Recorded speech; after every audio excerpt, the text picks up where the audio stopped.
Kuasa hukum memastikan berkas pra-peradilan Peggy Setiawan sudah siap dengan segala bukti-bukti kuat. Amunisi kuasa hukum Peggy Setiawan di sidang pra-peradilan kasus Vina kian bertambah berupa jejak digital antara Peggy dan temannya Dede Kurniawan yang menegaskan Peggy tak berada di Cirebon saat peristiwa pembunuhan terjadi.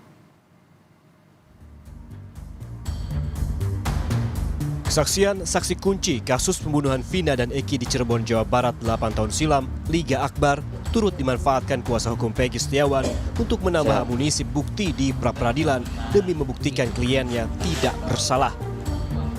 Menurut kuasa hukum Peggy, berkas tersebut sudah didaftarkan ke pengadilan pada Selasa 11 Juni 2024. Pihak Peggy juga mendaftarkan sebanyak 22 kuasa hukum sebagai pemohon yang akan terlibat dalam persidangan pra-peradilan berlangsung. Ketua Kuasa Hukum Peggy Setiawan, Sugianti Riani menegaskan, penyidik Polda Jawa Barat telah error in personal alias salah tangkap dengan menersangkakan Peggy Setiawan sebagai pelaku pembunuhan Vina dan Eki. Kalau memang polisi itu merujuk kepada putusan pengadilan dengan DPO Peggy alias Peron yang berada di Banjarwangunan, harusnya yang ditangkap bukan Peggy Setiawan bin Rudi, tapi Peggy Setiawan alias Perong yang berada di Banjarwangunan. Kita akan membuktikan bahwa ini adalah salah orang seperti itu atau error in personas. Amunisi kuasa hukum Peggy Setiawan di sidang pra-peradilan kasus Vina kian bertambah.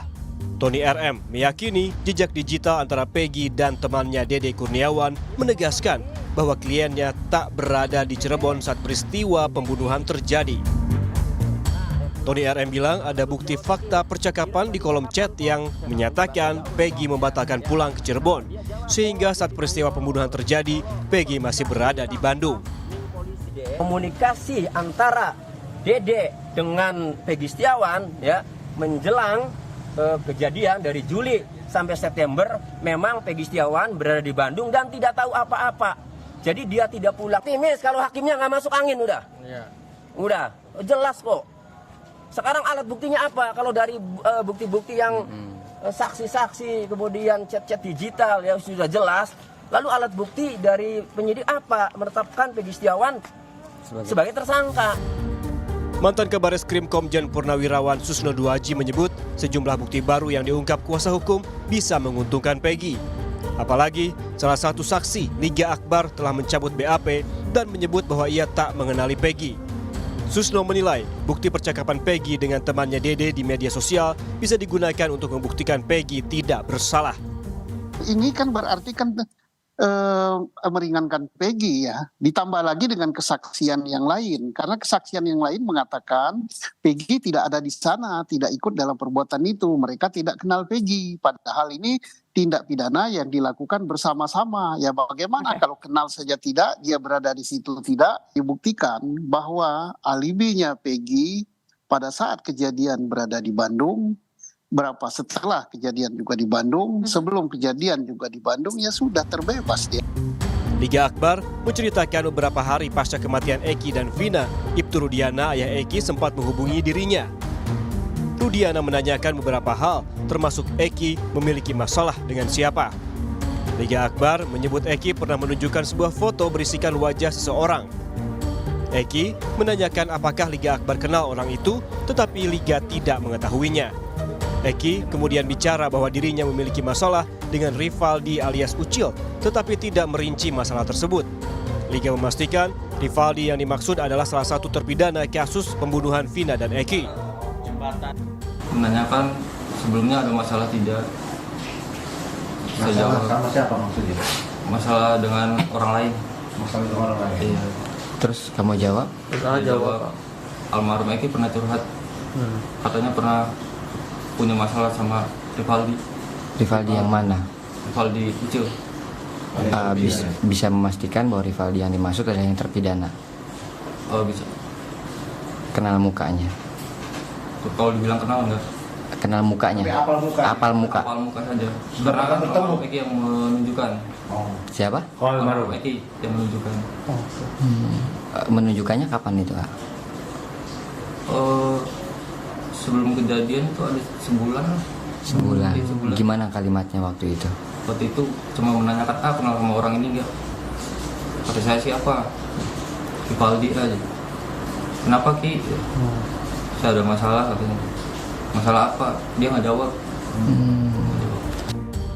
Sidang pra-peradilan Peggy Setiawan akan dimulai 24 Juni 2024. Polda Jawa Barat pun menyebut akan menyiapkan tim khusus untuk menghadapi pra-peradilan di tengah pengajuan berkas perkara ke pengadilan.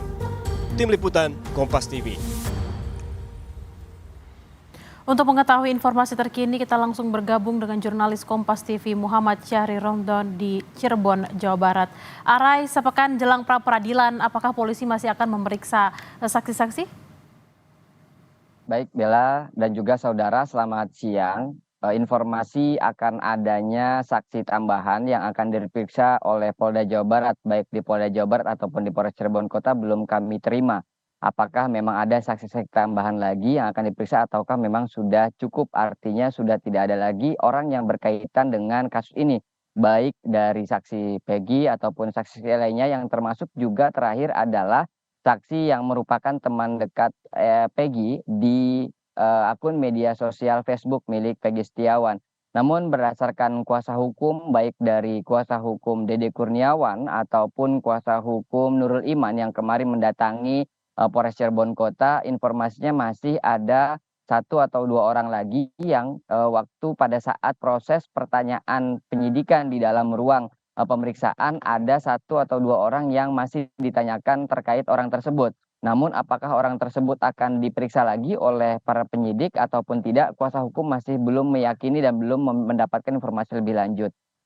Kesimpulan terakhir yang dilakukan Polda Jawa Barat di Polres Cirebon Kota terhadap 2 orang penyidik, 2 orang saksi maksud kami, 2 orang saksi teman Peggy, menyampaikan bahwa para penyidik berusaha untuk mencari korelasi antara percakapan Peggy Setiawan di tahun 2015 dengan 2016, apakah ada hubungannya dengan peristiwa pada ditemukannya jasad Vina dan Eki di Jembatan Talun. Namun 2 orang kuasa hukum dari Dede Kurniawan dengan kuasa hukum atas nama Tony RM dan juga kuasa hukum Eko Febriansah untuk klien atau saksi Peggy bernama Nurul Iman memastikan bahwa apa yang ditanyakan penyidik di ruang penyidik itu tidak ada korelasinya sama sekali dengan perkara pada penemuan Vina dan juga Eki pada 27 Agustus kemarin. Sehingga akhirnya mereka menarik kesimpulan tidak ada korelasi dan menjadi bukti kuat bahwa Peggy Setiawan tidak berada di Cirebon melainkan berada di Bandung. Ini juga dipertegas dengan adanya chat percakapan antara Peggy Setiawan dengan Dede Kurniawan yang berjarak atau rentang sekitar Juni hingga September 2016 pada saat itu. Tak hanya itu, Bella, persiapan dari kuasa hukum yang baru hari ini kami hubungi memastikan bahwa ada beberapa saksi-saksi lainnya yang juga akan dihadirkan dalam pra-peradilan. Salah satunya adalah Liga Akbar, di mana Liga Akbar menyanggupi secara pribadi maupun dipertegas dengan kuasa hukumnya Bana bahwa Liga Akbar akan dihadirkan dalam pra-peradilan nanti. Apakah perkembangan berikutnya dan koordinasi antara kuasa hukum dari Liga Akbar dan juga Peggy masih terus terjalin. Selain itu ada bukti-bukti tambahan utamanya terkait jejak digital Facebook milik Peggy Setiawan yang memang sejak kemarin sudah dipersiapkan secara matang oleh kuasa hukum untuk menghadapi tim Biro Hukum atau tim bagian hukum yang disiapkan oleh Polda Jawa Barat untuk menghadapi persidangan nanti pra-peradilan nanti di tanggal 24 Juni 2024. Namun kami masih mendapatkan dan masih berusaha mendapatkan informasi lebih lanjut terkait masih ada rentang waktu 1 pekan bagi pihak kuasa hukum maupun Polda Jawa Barat untuk menghadapi di tanggal 24 Juni 2024. Bella. Alright, terkait kesaksian yang sudah diberikan oleh Liga Akbar, sejauh apa keterangannya ini bisa memperkuat pihak Peggy di pra-peradilan nanti?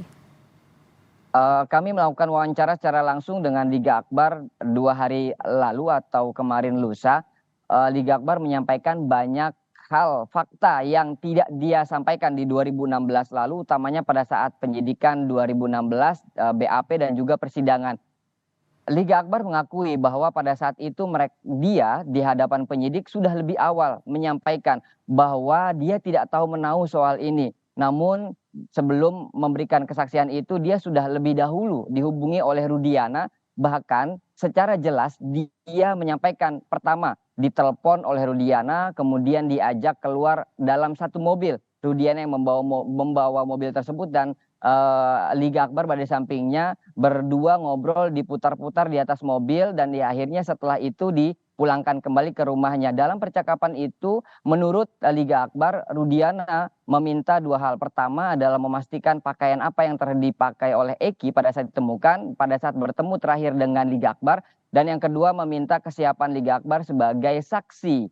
Dan yang kedua adalah pada saat pemeriksaan di ruang BAP, Liga Akbar juga sudah berulang kali menyampaikan kepada penyidik dan juga kepada Rudiana bahwa dia tidak mengetahui apa yang terjadi pada saat itu. Namun dibacakan oleh penyidik bahwa seakan-akan Liga Akbar mengetahui, bahkan dikejar oleh geng motor, dilempar batu hingga akhirnya dia bersembunyi. Itu semua diakui oleh Liga Akbar tidak mengetahui. Namun dengan desakan dan juga akhirnya mengaku bahwa dia terpaksa menandatangani. Begitupun dalam ruang persidangan. Liga Akbar juga terus akhirnya berusaha menyampaikan sesuai dengan BAP karena dia tidak tahu apa yang terjadi, apakah dia dapat mencabutnya, dan juga sebelum persidangan juga sempat dihubungi oleh Rudiana dan seterusnya. Keterangan itu dicabut kembali dan diberikan keterangan baru kepada penyidik Polda Jawa Barat beberapa hari lalu pada saat dia dipanggil oleh Polda Jawa Barat terkait kesaksiannya di 2016 lalu. Bella. Baik, terima kasih Muhammad Syahriron dari Cirebon, Jawa Barat. Kita akan tunggu seperti apa perkembangan kasus ini mungkin di proses pra-peradilan minggu depan. Terima kasih Harai.